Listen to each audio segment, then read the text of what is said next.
আজ আমি আপনাদেরকে একটি মাইক্রোসফটের অ্যাকাউন্ট ক্রিয়েট করে দেখাবো। মাইক্রোসফটের অ্যাকাউন্ট ক্রিয়েট করার জন্য প্রথমেই আমাদের মাইক্রোসফট ওয়েবসাইটে চলে যেতে হবে।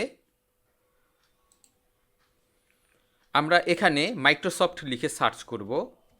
মাইক্রোসফট লিখে সার্চ করার প্রথম যেই ওয়েবসাইট লিঙ্কটি এসেছে সেইখানে আমরা ঢুকে পড়ব। এরপর এখানে আমরা সাইন ইনের একটি অপশন দেখতে পাচ্ছি, এখানে আমরা ক্লিক করব। যদি আমাদের মাইক্রোসফট অ্যাকাউন্ট থেকে থাকে তাহলে এই সাইন ইনের এখানে আমরা মাইক্রোসফটের আইডিটি বসিয়ে দিব।